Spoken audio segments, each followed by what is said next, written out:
This video is for paper 2, Constitution. The last video concerned the principles of the Constitution, namely separation of powers and the checks and balances. This video goes into a little bit more detail on the checks and balances and looks at the significance of those arrangements. So there are 5 key points that have been identified on the slide. First of all, both the President and Congress are encouraged to find other tactics to get around constitutional constraints. Number 2, the President is subject to more checks than the other branches of government. Number 3, the checks and balances system can impact the timing of a presidential initiative because presidents tend to lose majorities in Congress. That's if they have one at all. They tend to lose them as their term in office goes on.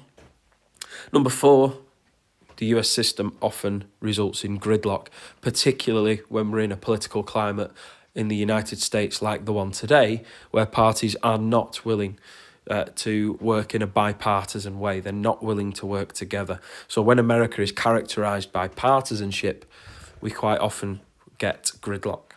And then number 5, some of the most significant checks, such as the power of impeachment or the presidential veto, are used very rarely. And sometimes it's the threat of those rather than the inaction of them that's enough to check the power of another branch of government.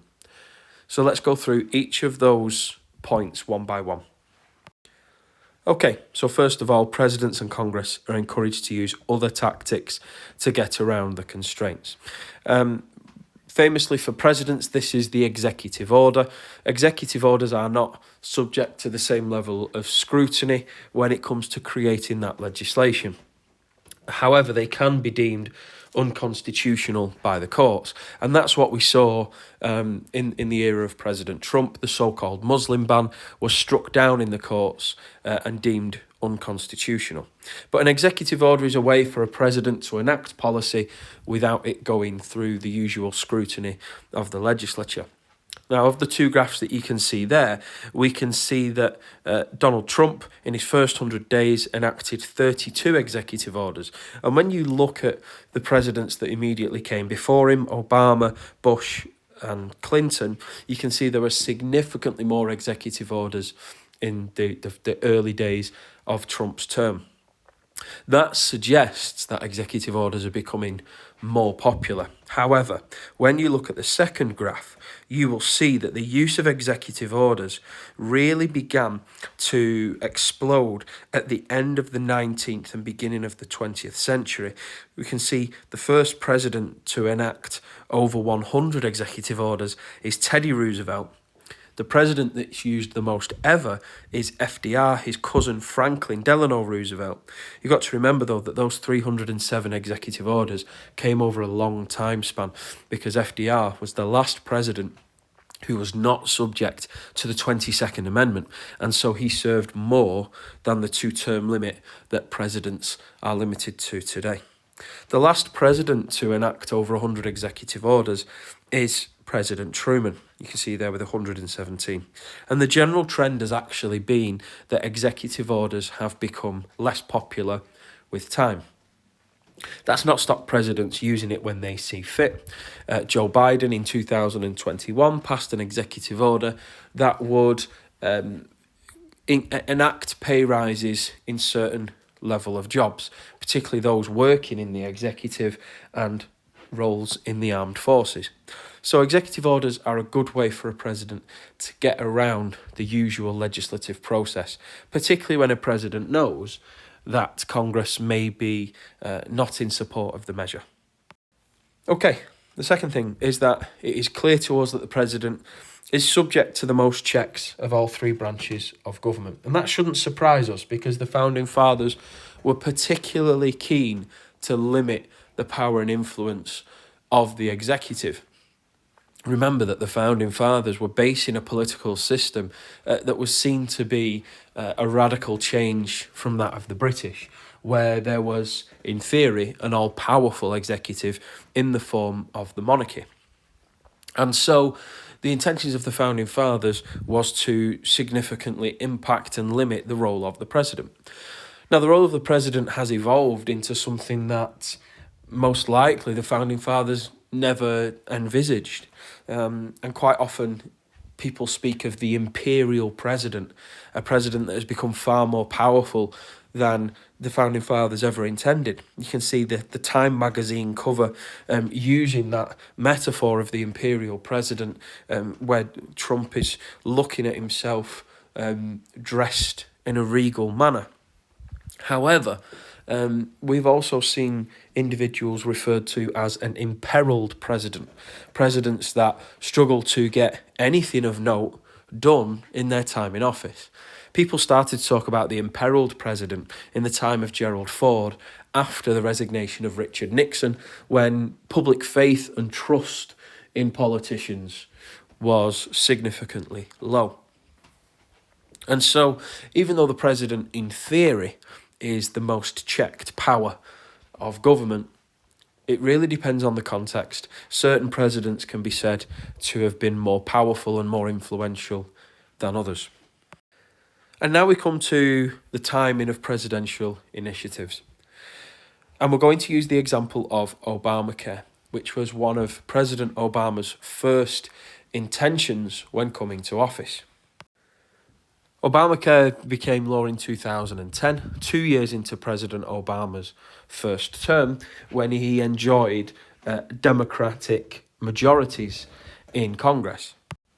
The Democratic majority in the Senate was actually 60 votes to 40, which was known as a filibuster-proof majority. And so Obama was in a strong position to get his legislative agenda passed. And that is why he was able to get the Affordable Care Act, otherwise known as Obamacare, through Congress.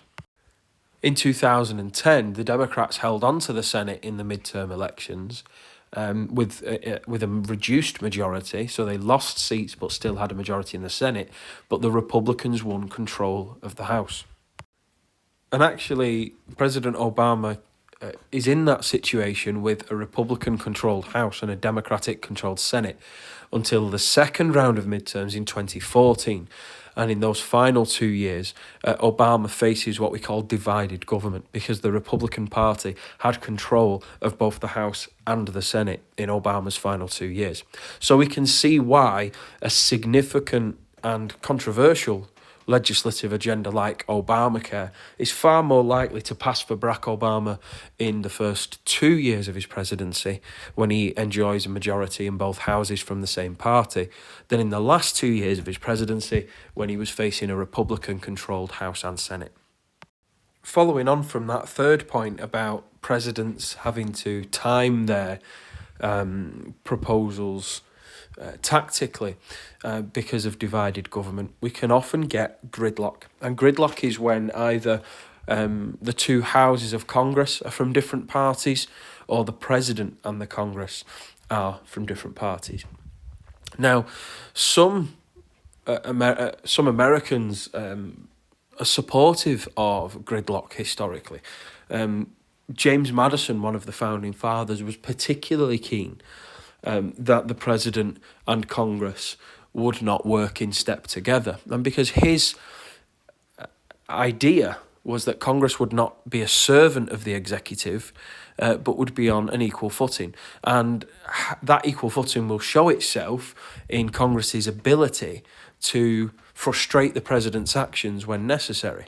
However, gridlock in a time of political parties that are as divided as the Republicans and the Democrats are today is quite frequent, and actually can be quite destabilising to government. So we can see in the first graph there procedural delays in the Senate, and that is when the Senate uses its so-called filibuster power to frustrate and delay presidential appointments. And we can see that really increased in the Obama years. There were 175 such votes under Obama, particularly when the Senate fell under Republican control. But we can also see the same is true for Donald Trump, who in the last 2 years of his term as president faced a Democratic-controlled House, although he did have a slim Republican majority in the Senate in those 2 years. Now, gridlock is when a legislative agenda cannot get through whatsoever. And the ultimate form of gridlock is a federal government shutdown, which Donald Trump did experience as president in the winter of 2019 into 2020. And of course, the Founding Fathers never envisaged that America would be a divided two-party system as it is today.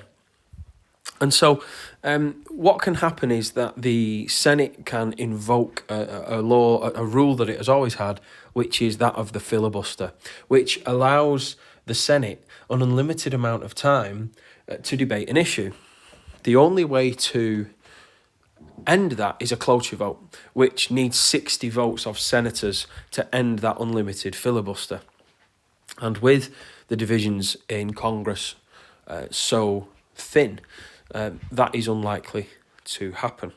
If you remember in the previous slide, I was talking about Obama in his first 2 years having a filibuster-proof majority. That's because the Democrats had 60 seats in the 100-seat Senate, which meant that should President Obama's legislative agenda be filibustered in the Senate, there were 60 Democrats who could vote to end that filibuster. And the filibuster, particularly when a cloture vote looks unlikely to be successful, is one of the main reasons why legislation can stall or never come to pass at all in Congress. And as I said, when we have a time of division in American politics between those two major parties, gridlock becomes increasingly common. Okay, finally, we'll talk about those nuclear options which are very rarely used. So we'll use the example of impeachment, and then we'll move on to the presidential veto. Impeachment is the ultimate action of Congress. And when it comes to impeachment, and this is a common misconception, it is the House that impeaches the president, and then the Senate votes to convict. And so some people wrongly would say that Donald Trump survived impeachment twice. He survived conviction twice. He was impeached twice in the House. First of all, for obstruction of Congress.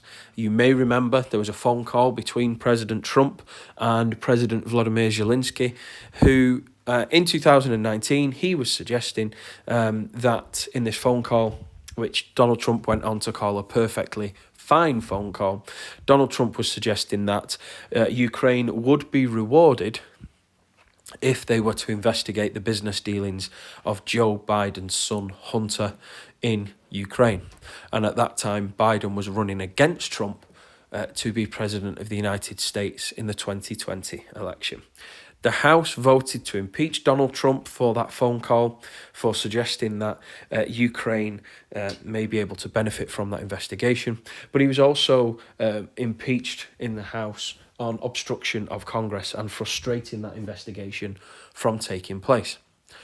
When that vote got to the Senate, because of the Republican majority in the Senate and because American politics is as partisan as it is, Trump was not convicted of those charges. So he was impeached in the House and then he was acquitted.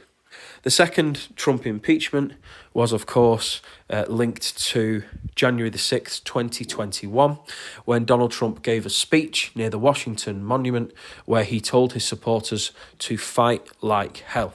And that was preceding the attack on the Capitol building, which was an insurrection designed to stop the vote count of the Electoral College once those results were in.